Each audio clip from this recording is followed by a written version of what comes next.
I'm going to talk here about the AUA Urethral Stricture Guideline. This is a great document that came out in 2016. Just want to review some of the major guidelines here for people and kind of help integrate and disseminate it. This is a 33 guideline statement. It was put out in 2016. Chairs were Dr. Santucci and Wessels. I was part of the guideline panel on this with the review. You can see the different, I was part of the guideline panel making the guidelines, and this all went under peer review. You can see the different categories here, and I think for purpose of brevity, we're going to just focus on, I think, 3 of the most applicable parts to general practice, and I think maybe the most important also for dissemination. I'm going to talk about diagnosis, talk about dilation, internal urethrotomy, and then also a little bit on urethroplasty. So I think the first thing that the guideline is trying to do is increase awareness of urethral strictures. And so first thing comes up a lot is, when do you think of a urethral stricture in your diagnosis? And so one of the first guideline statements here is really to kind of think about a urethral stricture and a differential of men who present with a split stream, a decreased stream strength, dribbling, incomplete emptying, or PVR. And so this differential list, I think it should fit into kind of a broader category when you're going through evaluation. It should fit in, the urethral stricture should be fitting in when you're thinking of BPH or BPE, medications from retention or adjunct bladder. All these things integrate urethral stricture into your diagnosis list, as I'm sure many of you do. And particularly prevalent and applicable in younger men rather than olders, people with comorbidities or exposures, injuries, and kind of the chronicity of the problem too. So now that you're suspicious about a urethral stricture, what do you do with it? Well, the guidelines recommend that we should really confirm the diagnosis with a cystoscope, retrograde urethroplasty, RUG, voiding cystourethrogram, or ultrasound. And again, this is to confirm your suspicion here. It's interesting here that urodynamics is really not part of this here, and unless you're doing a video. I think that if you have a suspicion of urethral stricture, you actually want to see some physical diagnosis of it using one of those tests above.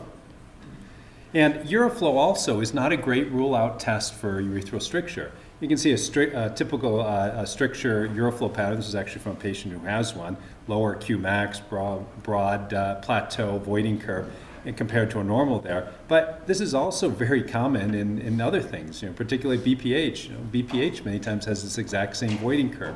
So uroflow is not necessarily a good confirmatory test. Now, if you're thinking about non-urgent intervention, you should really need to determine the length of the stricture and the location of it. And so I think RUG usually offers the best confirmation, and it gives you kind of location. Here you can see this is a bulbar urethral stricture kind of injury. It's relatively short. Here's another one here that again gives a good definition of where and how long it is. And then compare that to a longer one with multiple defects. And so when you're doing non-urgent intervention, the key point here is you want to know the location and the length. And so, again, talking about standardized definitions a little bit, it's good when you're talking about the location to kind of use a little bit of the anatomy as a description for it. And basically, you can divide strictures into anterior or posterior. The anterior, you can see the different areas we have highlighted in the posterior there. But I think it's very helpful to talk about urethral stricture. I think, unfortunately, sometimes it just gets categorized as a bulbar urethral stricture. But that's really kind of only the kind of red area there that's very specific between the diaphragm and kind of right up to the external sphincter. Good to clarify where it is. It's hard to tell, sometimes anterior versus posterior is also very helpful. But what about an emergent stricture? So this is the patient who's in the emergency room with retention. Talked yesterday about the orthopedic patient is on the table, can't get the catheter in. What do you do for this? And so the guidelines really recommend here that you can just treat it to whatever address the clinical problem the patient has.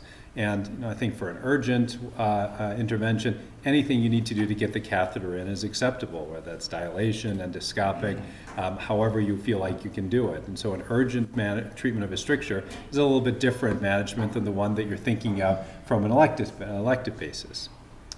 So let's talk a little bit about short strictures. This is just a kind of stylized drug here. You can see very clear area of injury where the damage is to the urethra. So let's start with short strictures. Now the guidelines say that for a short stricture, probably want to define that as 2 centimeters or less. And this is most of the time you can see within the bulbar urethral stricture here. And if you have a short stricture, the recommendations is that you can treat it with whatever you're comfortable with. And that's dilation, DVIU or urethrotomy, or urethroplasty. And again, this is the first time diagnosis of a urethral stricture. In looking at kind of the data here, what's the efficacy of dilating a short stricture? The outcomes aren't really well defined, and the literature is somewhat scattered, but when you kind of look at 4 different studies, which the AUA guideline talks about, success rate can be anywhere from between low 30s to 80%, again, depending on the length of the stricture. I think the rule of thumb is that the shorter the stricture that you see, probably the more likelihood you're going to have success with dilation. And so, what about non-urethroplasty treatment? What's better, DVIU or a dilation of it? And the evidence is somewhat equivocal for short strictures.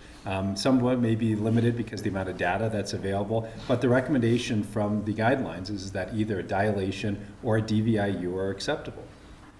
When you're doing a dilation, again, not much information on what's the best technique or ultimately how to do it. I personally like a pan-urethral balloon. This is example is one from Cook. It's a 7 French pan-urethral balloon you can place almost like a catheter. You don't need to use fluoroscopy for it. You don't need endoscopic confirmation. Dilates up to 26 French, and our experience with it has been very good. Other ways that you can use kind of a shorter, one example is here from Boston Scientific, which you usually place endoscopically, confirmation fluoroscopically. It has maybe a little bit higher pressure for it, but maybe a little bit more difficult to place. Results have not been fully studied, and so at this point there's no clear recommendation on which to use. What about lasers? There's a systematic review that kind of compared a cold knife to laser urethrotomy. There are 7 articles, and I think a very well done study. And what they found is that ultimately, at about 6 months, the cold knife seemed to have a little bit better Qmax, but ultimately both the results were similar than at 12 months. So maybe not a clear advantage for one or the other, depending on what your preference is. The cold knife had a shorter operative time, but the laser had less intraoperative bleeding. Again, I would say use what you're comfortable with and what you feel you're successful with. I think there's new data here that may kind of change how we think about strictures, though. And this is a very exciting trial that just came out. We saw the first phase, and this is the second phase that came out in 2021. And so this is a paclitaxel coated balloon, and this is a prospective randomized trial, multiple center, looking at treating this drug coated balloon versus a standard treatment. And this is the Optilume device, and the outcomes were pretty impressive. When you looked at the short-term outcomes with the Optilume, it quoted a 75% success rate versus a 27% success rate at 6 months. This is something that's going to require more investigation, but I think it's an exciting development in kind of minimally invasive treatment of urethral strictures.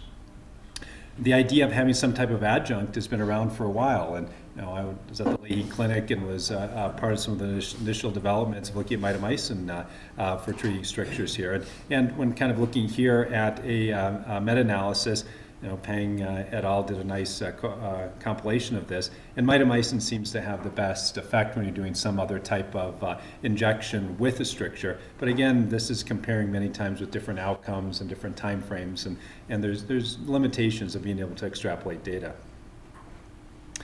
So once you've done your minimally invasive treatment, how long do you leave the catheter in? This is an important thing that many times we don't get a lot of guidance on. We reviewed 10 studies which they kind of looked at outcomes based on that, and they ranged from between 1 to 9 days of left in place, and there really was no directional evidence on that. And the consensus from the panel group was that 3 days seemed to have as good of efficacy as any other time frame, so that was what the recommendation came from. It doesn't seem to have a lot of benefit of doing a dilation or a incision and then leaving a catheter in for several weeks. I think 72 hours seems to get similar results as any other long-term treatments. Again, with the caveat, if there's injuries or other things you want to address, treat your patients individually. So I think that what I'm going to do here is just ask everybody to stop multitasking and look at the screen here. You know, this is the most important thing I think from the urethral guideline project here. And it's really is that people should offer urethroplasty instead of repeat endoscopic management for recurrent strictures. And this is really to address the issue that has become somewhat prevalent in the United States of multiple treatments of recurrent stricture. There's a very telling survey that was done in 2007 here and said that 33% of urologists said that they would keep dilating or treating strictures even though they know it wasn't going to work. I mean, this is one of the main targets of the guideline here was to move these patients to urethroplasty rather than continue to keep cutting on or dilating strictures. All right. So longer strictures, we tend to manage a little bit differently than shorter ones. I think that a longer stricture, this is a characteristic urethrogram, you see panurethral stricture, can be from progressive instrumentation, BXO, and STDs are a little less common, but also should be in the diagnosis. And what do you do for a longer stricture? I think this is also a very important point, is that these patients really should be offered urethroplasty for strictures longer than 2 centimeters. The outcomes are very clear, and I think this intuitively makes sense. This data is a little bit old, but it's one of the seminal studies on this from 1997, which they characterized the recurrence rate of strictures broken down by 2 centimeters, 2 to 4, greater than 4. And you can see from the survival curve, there's a clear differentiation based on length, and this intuitively makes sense. So really longer strictures, patients should be offered urethroplasty first. And urethroplasty does have a high success rate. I think we get a little bit clouded sometimes from some of the, and I'm a member of the GRS, so take this with a grain of salt. You get a little clouded by some of the success rates. We're always here, 90, 100% success rate. I like this study here from Barbagli, who's one of the world experts in long-term stricture care. And they published their experience here, 1,200 strictures, and they kind of looked at it with a 103-month follow-up, which is, I think, great follow-up for a reconstructive series. And what they really found was here is that they had a 74% success rate with a 26% failure. So the upshot from this is that these patients will probably need follow-up at some point. And I think counseling from them, very, very high success rate, good durability, but it's not perfect. And patients need to be educated on recurrence of symptoms for that. And really, the longer the stricture, the higher the risk of a failure. And what type of reconstruction you do also has a little bit of difference to for things too. The oral mucosal grafts and anastomosis, pretty similar in success rate when you're using flap, scrotal skin, or other types of reconstruction, tends to have a lower success rate. And so surgeons who don't perform urethroplasties really should offer referral to places that do. And this is from the Turns Network, and this is a group of reconstructive urologists who kind of pool their data. Have a lot of great publications kind of looking at the outcomes for kind of multi-center studies. And it was funny, when I wrote this slide, I was looking at the kind of cases needed for proficiency, and they extrapolated from some of their studies. They thought there was about 70 urethroplasties are needed for a proficiency of the bulbar urethroplasties, and 100 needed for more advanced recons. And I was thinking, prevalence of strictures isn't necessarily that high. This is a high number. Then I heard Mark's talk about 700 laparoscopic prostatectomies, and I think the proficiency of this is probably a lot easier to obtain than some of the cancer surgeries. Upshot is we probably do need more urethral reconstructive surgeons to be able to address some of these issues, as there's maybe not a high prevalence in all areas. But what do you do if a urethroplasty fails? So I think that this is something that applies to everybody, because you do see a patient that at some point in time they may have a fail. We've talked a little bit about, like Barbagli's series. Strictures can come back. What do you do with that? I think here is where there's a differentiation between endoscopic management. When you look at either a DVIU or urethral dilation, I think there's a really nice study, 2018, that was published multi-institution, small number of people, 53, but there's a big difference between dilation and DVIU. And I think there's something about scar remodeling after you've had a urethroplasty that you probably do need to make an incision to be able to kind of help with the remodeling a little bit more. And an incision you tend to try to make a little bit deeper down to be able to see some type of bleeding tissue for it. Balloon dilations do not seem to be particularly effective in people who have had recurrent strictures after urethroplasty. So that's something to kind of keep in mind. What do you do for the patients, though, who aren't candidates for urethroplasty? Not everybody is a candidate. Not everybody wants one. And so the guideline panel did look at the evidence and made recommendation that you can recommend self-catheterization after a DVIU, and that may help to some degree maintain urethral patency. This data is not particularly robust, and if you look at it carefully, I don't think that dilation after a DVIU actually makes a huge difference. And so maybe short term it does help. There's a nice randomized control study, quite old at this point, from 1992, where they did DVIU versus a DVIU and self-dilation. And the patients ultimately had the same recurrence, about 80% at a year. And so you can maybe counsel patients that this may push the curve out a little bit, but it's really not going to change the trajectory. And so dilation afterwards may help give the patients a little bit more time. But at the same time, you may also be trading a shorter stricture for a longer stricture, and it may require more complex reconstruction. Additionally, I think the quality of life needs to really be addressed, and this is something we're going to talk about more tomorrow, and kind of intermittent catheterization, kind of the impact of that. But this was a study from Ellen Morey's group, and they did quality of life assessments for people who are doing self-dilation. And this is tend to be a little bit older population, and they've been on intermittent catheterization, some of them for up to 3 years or so, twice a day catheterization. And I think really remarkable that almost half of these people reported moderate to severe pain with the catheterization. And everybody knows this group population. They hate coming in. They describe popping through a stricture. And these are people who really have a high risk of trauma. The quality of life they reported was over half of them said it was very poor with it.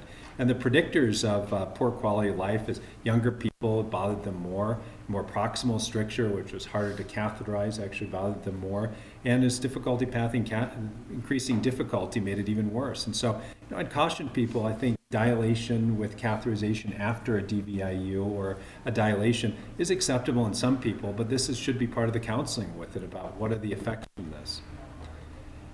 And so to sum up here a little bit, I think urethral stricture needs to be part of your differential when you're working up patients with some obstructive and restrictive symptoms. Most people, this is a common part of their practice, but it needs to be re-highlighted. The most important parts of these guidelines, and there's more about kind of restricting the bladder neck, there's patients of radiation, there's a lot of different aspects of this. But my feeling, the most important part of these guidelines was really, if you're going to look at a stricture, identify it as short or long, roughly that 2 centimeter cutoff, or do the best you can with that. And if it's a short stricture, manage it the way that you want one time, and then if it comes back, get those patients ultimately to urethroplasty so they can have a better longer-term success. If it's a long stricture, these patients, I think, immediately need to be referred for reconstruction, because the benefit of dilating or trying to treat long strictures with just serial interventions is very poor. And so thank you for your time here.